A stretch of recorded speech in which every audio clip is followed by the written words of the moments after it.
नमस्कार दोस्तों, मैं हूं कृष्ण देव नक्सल।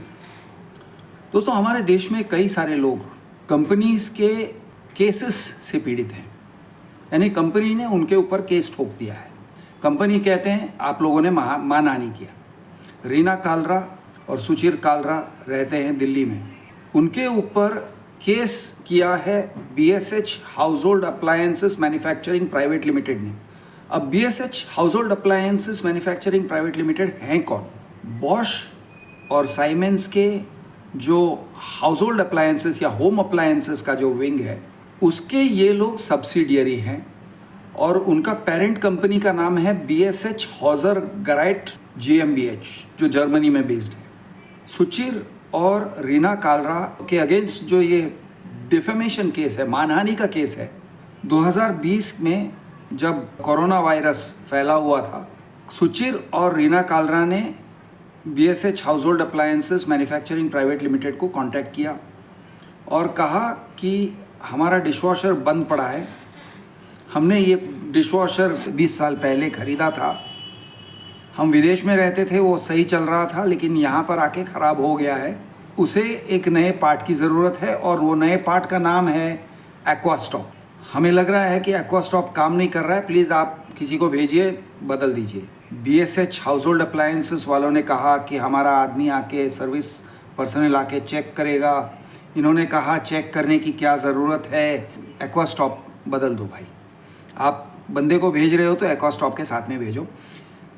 इस बात को लेके बहस हुई और एक्वास्टॉप पार्ट को उन्होंने चेंज किया भी, और चेंज करने के बाद उसका शायद फ़ायदा नहीं हुआ। सुचिर और रीना कालरा का ये कहना था कि ठीक तरह से चेंज नहीं किया गया, या पार्ट्स में खराबी है या मशीन में खराबी है, जो भी है, पार्ट रिप्लेसमेंट को लेके उनके बीच में डिस्प्यूट हुआ।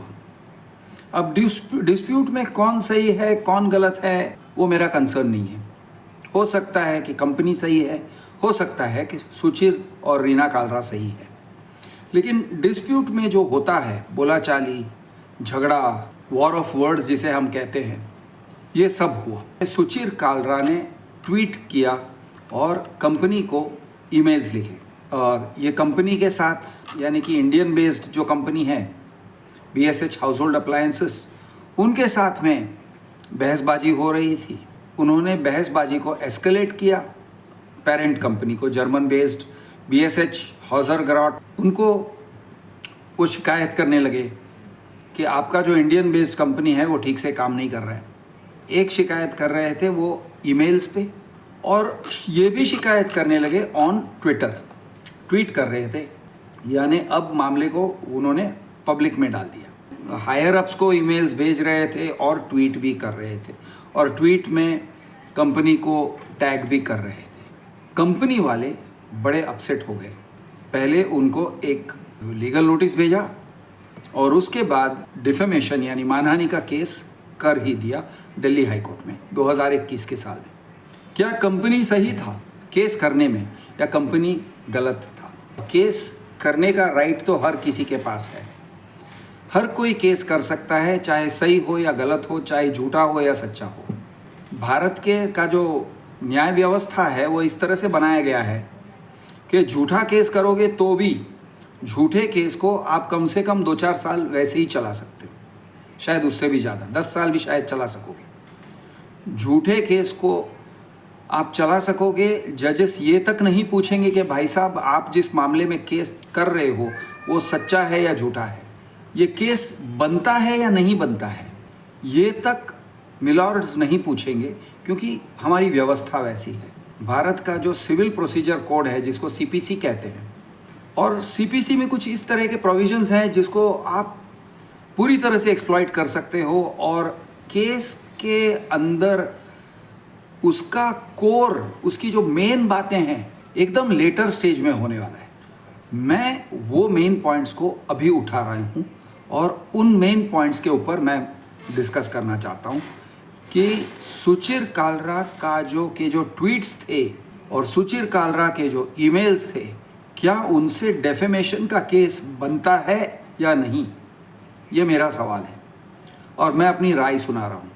और मेरी राय इसलिए मैं सुना रहा हूँ क्योंकि मेरे ऊपर ऑलरेडी 3-4 डेफेमेशन केसेस हो चुके हैं, 5 हो चुके हैं। रोनवाल ने एक क्रिमिनल केस किया है, एक सिविल केस किया है, लोधा ने एक सिविल केस किया है हाई कोर्ट में, एकता बिल्डर ने मेरे ऊपर केस कर रखा था, और एक केस एक और बिल्डर ने किया था जिसका नाम था एनएमर। मानहानि के केसेस, लोधा के 100 करोड़, रोनवाल के केसेस का कोई फिगर नहीं है, एकता का 100 करोड़, एनएमर का 20 करोड़। तो इस तरह से मेरे ऊपर 220 करोड़ प्लस के केसेस हो चुके हैं। मैं मानहानि को समझता हूँ। मानहानि क्या होता है, केसेस लड़के मैंने सीखा है। मानहानि क्या नहीं होता है, या मानहानि किस चीज़ को नहीं कह सकते हैं, ये भी मैंने केसेस लड़के ही सीखा है। और मैं आपको ये बात समझाना चाहता हूँ कि सुचिर कालरा और रीना कालरा ने जो कुछ भी किया है उसमें मानहानि नहीं होता है, मानहानि का केस नहीं बनता है। अब आप कहोगे यार क्रिश तुम तो जज बन गए, तुम तो सुपर जज बन गए, यानी जजेस ने फैसला नहीं सुनाया लेकिन तुमने फैसला भी सुना दिया। मैं फैसला नहीं सुना रहा हूँ, मैं अपनी राय बता रहा हूँ। फैसला सुनाने के लिए मैं कोई नहीं हूँ, मेरा वो अधिकार नहीं है, लेकिन मेरी अपनी एक राय है, मेरा एक ओपिनियन है, और वो ओपिनियन पब्लिक में जाहिर करना और आपके साथ साझा करना मेरा राइट है। और मैं उस राइट को एक्सरसाइज करके आपको ये सब सुना रहा हूँ। तो सुनिए, सुचिर कालरा के जिनको ये लोग defamatory, disparaging, hateful and ethnically objectionable tweets कह रहे हैं, तो इनके ट्वीट्स क्या थे पहले ये सुन लीजिए। इन्होंने कहा revival of world war II dictatorship at Germany's Siemens home dash in, people using appliances, please be aware they take hefty amount of money and don't service your appliance, be aware। और फिर उन्होंने Bosch India को tag किया, फिर उन्होंने लिखा and the CEO got in touch, they have blocked all my calls, not helping the customer at all। ये type के ट्वीट्स हैं। It has been about 5 months I have been struggling, these people are like dictators। यानी उनको dictator कहा, Germany का नाम लिया और कहा ये लोग जर्मन टाइप के डिक्टेटर्स हैं वगैरह वगैरह, रेफरेंसेस टू हिटलर। फिर उन्होंने कहा they have taken lot of money from us without fixing the machine and the CEO has not stopped answering us now. फिर उन्होंने कहा I have a dishwasher and washing machine and after a couple of years they don't have spare parts, they already charged me 7,000 rupees without fixing the machine and now they are forcing me to buy a new machine from them or else they will not refund। और इन चीज़ों को BSH India वाले कह रहे हैं कि ये defamatory, disparaging, hateful and ethnically objectionable. Ethnically objectionable मतलब ये अफ्रीकन कालिए ऐसे बोलते हैं ना हम, रेसिस्ट। तो ये रेसिस्ट है। तुम जर्मन हो, जर्मन डिक्टेटरशिप ऐसे सब कहा तो ये रेसिस्ट है। ये टाइप के ट्वीट्स के ऊपर उन्होंने मानहानि का केस किया। और दूसरा जो उनके ईमेल्स हैं, थोड़े उनके ईमेल्स भी पढ़ के सुना देता हूँ ताकि आपको पता चले कि वो किस चीज़ को मानहानिकारक यानी डेफेमेटरी कह रहे हैं। उन्होंने इस टाइप के ईमेल्स लिखे। पहले उन्होंने मिस्टर नीरज बहल को लिखा, thank you for the response. Once it has been put in our head there is a fire risk associated with the dishwasher, we would not like to proceed with any of the above। अब ये कुछ reference है कि ये model, ये उनके पास जो dishwasher का मॉडल है उसमें एक फायर रिस्क है, ऐसे उन्होंने कहीं पे पढ़ा। उस चीज़ को लेके वो ईमेल पे कह रहे थे कि भाई फायर रिस्क है तो आपने जो सॉल्यूशंस ऑफर किए हैं वो हमें करना नहीं है। Ideally, the technician who had visited earlier should have informed us the same, as this model variant has been part of a global recall since 2012, and any fiddling with the parts makes us even more worried about the same and puts us at even more risk than before। This is more of a matter of CSR than merely service repair। तो फिर वो कहने लगे कि भाई हमें डर लग रहा है, हमें फायर का डर लग रहा है, ऐसे सुचिर और रीना कालरा कहने लगे। फिर कहने लगे, it is a humble request for the headquarters Germany to please intervene in to the matter as I am scared as a customer and emotionally hurt to see how the service is being managed in India. यानी कि Germany head office को वो लोग complaint देने लगे Indian company के against. फिर से उन्होंने कहा, I am sorry to be writing again and the headquarters to you and the headquarters regarding this issue and it is a humble heartiest request for your intervention as I am stuck and rather in a state of vexation as the issue is still lingering। यानी मामला सुलझा नहीं है, continue हो रहा है, मुझे irritation हो रहा है, मैं गुस्से में हूँ वगैरह वगैरह। उन्होंने लिखा, कंप्लेंट लिखा to the parent company, Indian company के बारे में।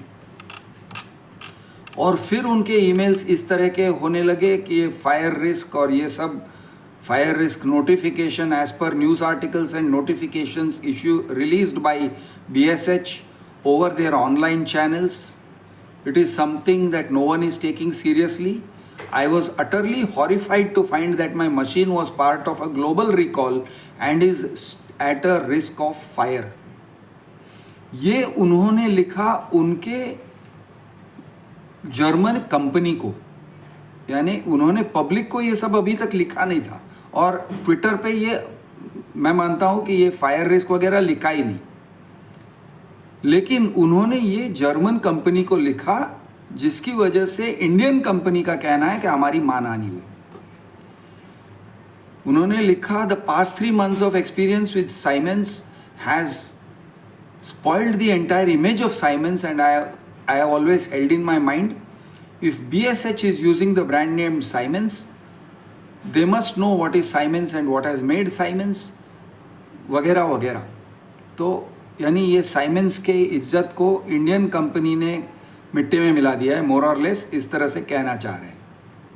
तो इन्होंने जो लीगल नोटिस भेजा मानहानि का, उनका आरोप क्या है? कह रहे हैं मानहानि, लेकिन आरोप क्या है? उनका आरोप कुछ ऐसा है, the conspiracy included defaming our clients in the eyes of its parent company BSH Germany and other global entities of the BSH group so as to coerce our client to provide into providing a free dishwasher। यानी रीना और सुचिर कालरा ने जो parent company Germany के company को लिखा, तो आप हमको बदनाम करके, हमको मतलब इंडियन कंपनी को बदनाम करके हमारे क्लाइंट से एक फ्री डिशवॉशर लेना चाहते हो। चलिए मान के चलते हैं कि ये सच है, ठीक है।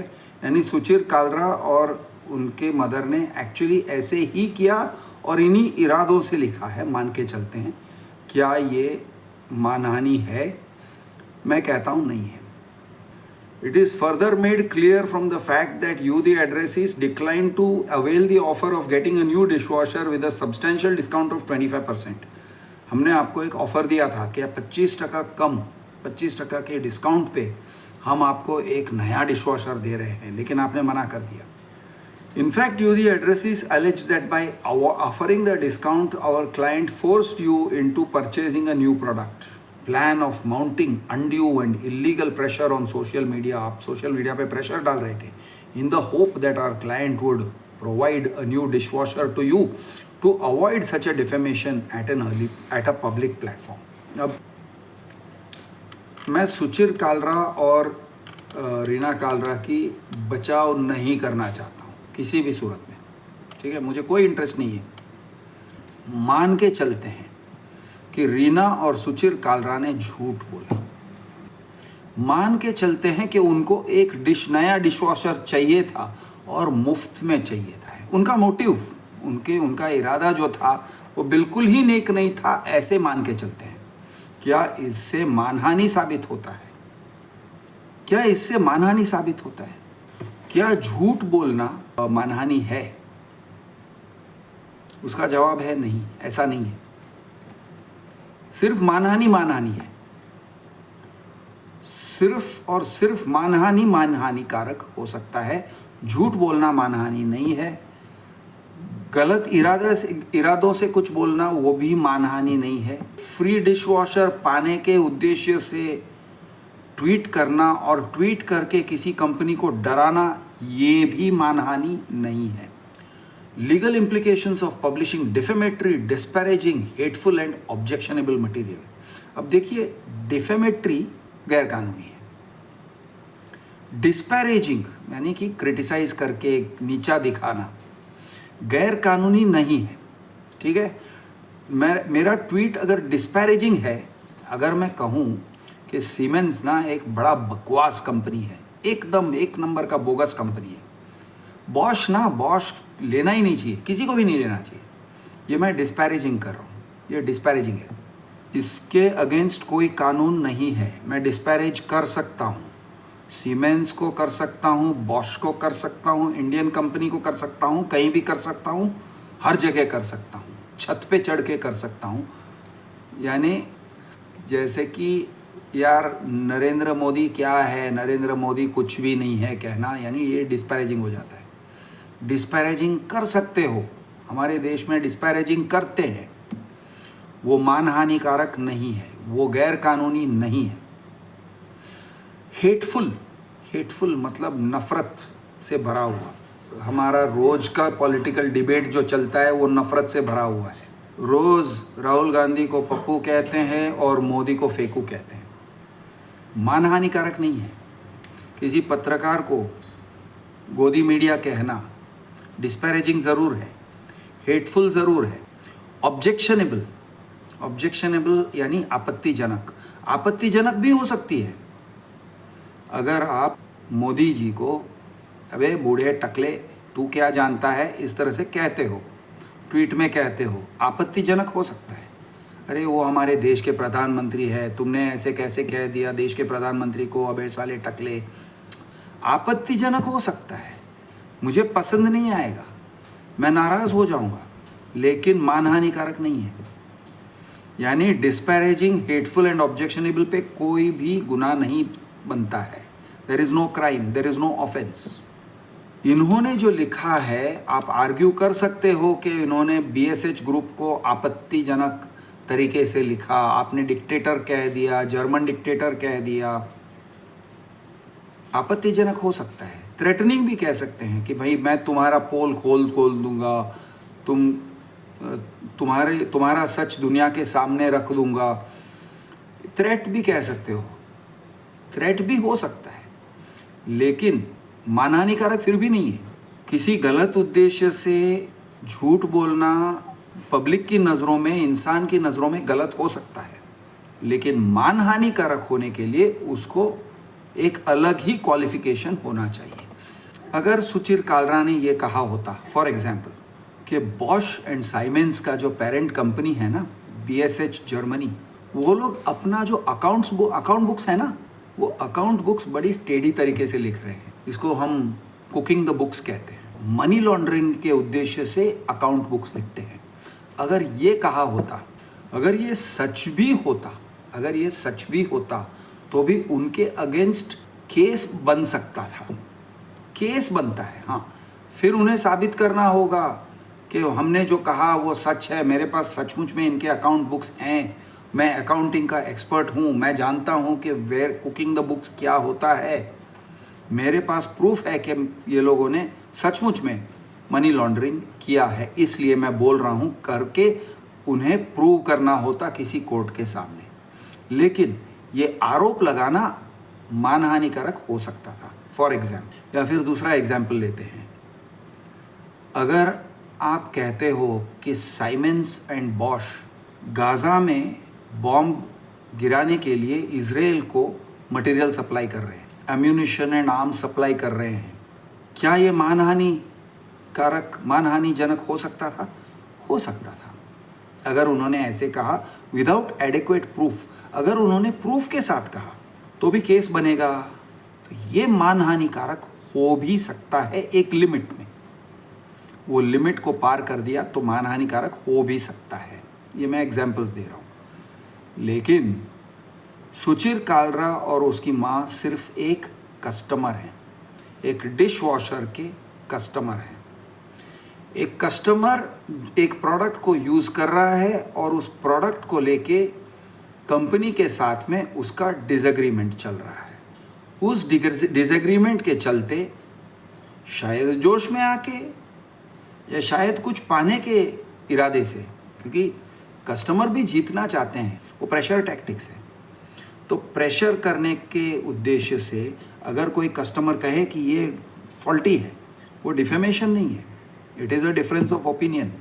बहुत मुश्किल है, मैं कहता हूँ कि ये पॉसिबल ही नहीं है कि कोई कंपनी ये प्रूव कर सके कि हमारा बनाया हुआ हर मशीन 100% परफेक्ट है, कभी भी डिफेक्टिव नहीं हो सकता, या हमारा किया हुआ सर्विसिंग फॉल्टी नहीं हो सकता, या हमारा पार्ट रिप्लेसमेंट परफेक्ट है, परफेक्ट के सिवा कुछ भी नहीं है, प्रूव करना इम्पॉसिबल है।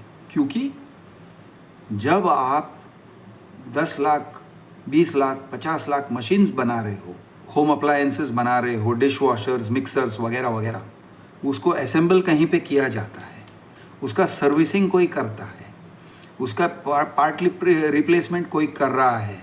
डायरेक्टली आप तो नहीं कर रहे हो, आदमी लोग कर रहे हैं, एम्प्लॉयज़ कर रहे हैं। तो गलत काम हो सकता है, सर्विसिंग में गलती हो सकती है, गुड्स में भी गलती हो सकती है, असेंबलिंग में गलती हो सकती है, डिफेक्टिव गुड्स हो सकते हैं, लूज फिटिंग हो सकता है, कुछ भी हो सकता है, कुछ भी हो सकता है।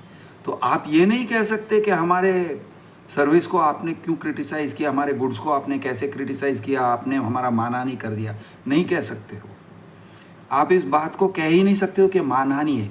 It can be a dispute, ये आपका और कस्टमर के बीच में एक डिस्प्यूट है, झगड़ा है। हो सकता है उस झगड़े में कंपनी सही है और कस्टमर गलत है, हो सकता है। लेकिन अगर कंपनी सही है और कस्टमर गलत है तो भी वो मानहानि नहीं है, कस्टमर गलत है, वहाँ तक आप सीमित रख सकते हो, कस्टमर गलत है। जब आप लाखों या करोड़ों मशीन्स बेच रहे हो, सर्विसिंग कर रहे हो, पार्ट्स रिप्लेसमेंट कर रहे हो वगैरह वगैरह, और पब्लिक से डील कर रहे हो, पब्लिक के साथ ट्रांजैक्शंस को पूरा कर रहे हो, अगर आपकी कोई भी गलती है, छोटी सी या बड़ी या कुछ भी, उसको क्रिटिसाइज़ किया जा सकता है।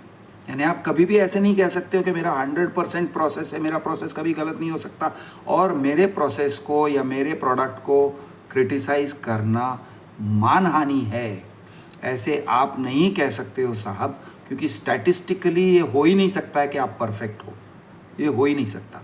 तो आप अगर कोई भी काम कर रहे हो, पब्लिक के बीच में जा रहे हो, अपने प्रोडक्ट को एडवर्टाइज़ कर रहे हो, और एडवर्टाइजिंग बाय द वे झूठ से किया जाता है, एडवर्टाइजिंग कोई सच बोल के एडवर्टाइज नहीं करता है। फेयर एंड लवली जब एडवर्टाइज किया जाता है तो तथ्य नहीं दिखाया जाता है, तथ्य को कुछ बढ़ा चढ़ा कर ही दिखाया जाता है।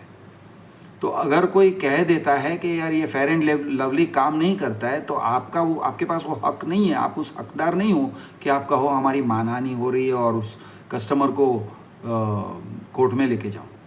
आप उस हकदार नहीं हो, उस काम के लिए हकदार नहीं हो।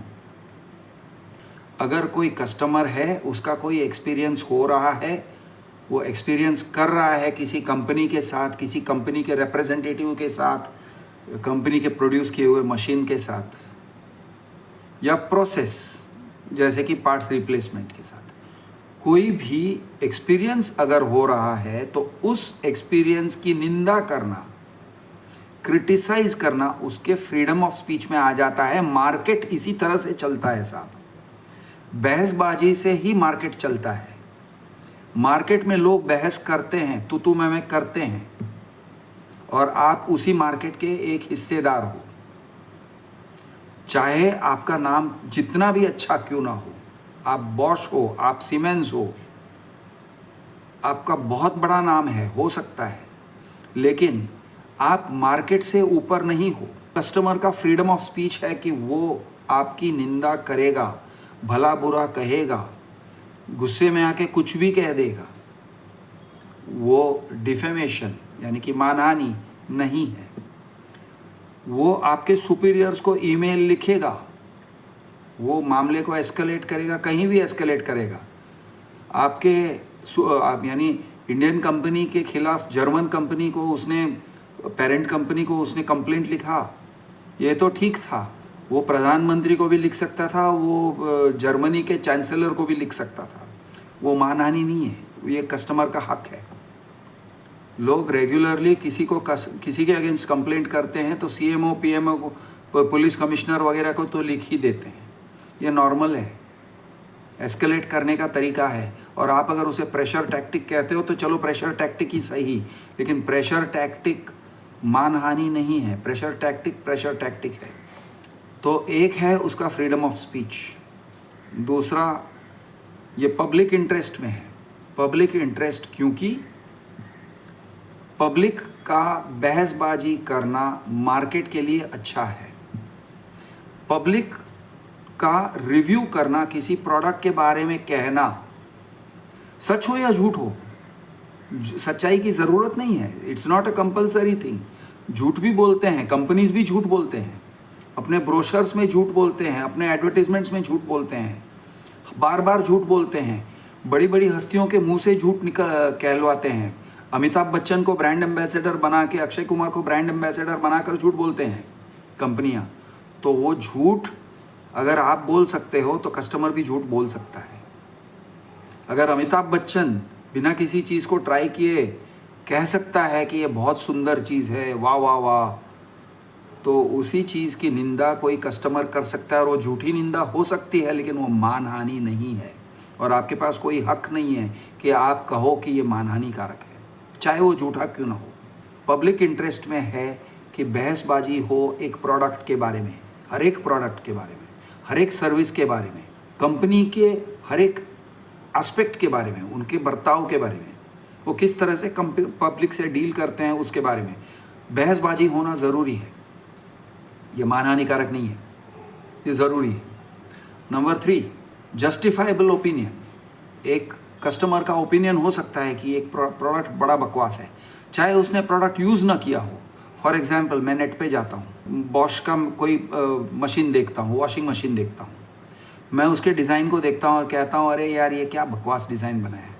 मैं डिज़ाइन के बारे में कुछ भी नहीं जानता, लेकिन मुझे लगा कि ये डिज़ाइन बकवास है। मैं कह सकता हूँ, उसके कलर को मैं देख के कह सकता हूँ क्या बकवास कलरिंग है यार। अगर वो फ्रंट लोडिंग या टॉप लोडिंग मशीन है, मैं कह सकता हूँ अरे फ्रंट लोडिंग मशीन्स कितने घटिया होते हैं और सबसे ज़्यादा घटिया बॉश का है। मैं कह सकता हूँ, वो मानहानि नहीं है। आपके प्रोडक्ट की कोई अगर कोई प्रशंसा कर सकता है तो निंदा भी कोई कर सकता है, ये मानहानि नहीं है। प्लीज़ नोट, ये फ्रीडम है। जस्टिफाइबल ओपिनियन, ठीक है, तो ये जस्टिफाइबल ओपिनियन है, कोई जस्टिफाई कर सकता है। मुझे आपका ग्रे कलर पसंद नहीं आया, क्यों नहीं आया भाई? नहीं आया यार, मैं बताऊंगा मुझे क्यों नहीं आया, मैं जस्टिफाई कर दूंगा क्यों नहीं आया। अरे ग्रे एकदम गंदा कलर होता है, ये भी कोई कलर है, जस्टिफाई कर दूंगा। आपको मेरा जस्टिफिकेशन पसंद आए ना आए, लेकिन मैं जस्टिफाई कर सकता हूँ। तो जस्टिफाइबल ओपिनियन और फेयर कमेंट। फेयर कमेंट, अब फेयर का मतलब ये नहीं कि मैं अनफेयर नहीं होता हूँ, अनफेयर भी हो सकता हूँ, फेयर भी हो सकता हूँ। अगर मार्केट में कोई चीज़ है तो उसके ऊपर कमेंट करना फेयर कमेंट होता है। उसको लेके मैं अनबॉक्सिंग करवा सकता हूँ या कर सकता हूँ उस चीज़ को खरीद के। आप कहोगे हाँ खरीदोगे तो फेयर हो गया, करेक्ट। लेकिन अगर नहीं खरीदा, सुनी सुनाई बात अगर कह दूँ तो भी फेयर ही है। आप ये नहीं कह सकते हो नहीं खरीदना ज़रूरी है, अनिवार्य है। मैंने नहीं खरीदा, मैंने देखा था, मैंने कहीं पे देखा था, मैंने मेरे दोस्त के घर पे उसका वॉशिंग मशीन देखा था और मुझे बहुत बकवास लगा, और मैं कहता हूँ कि ये बकवास मशीन है आपका, सीमेंस का जो मशीन है बड़ा बकवास है, मैं कह सकता हूँ।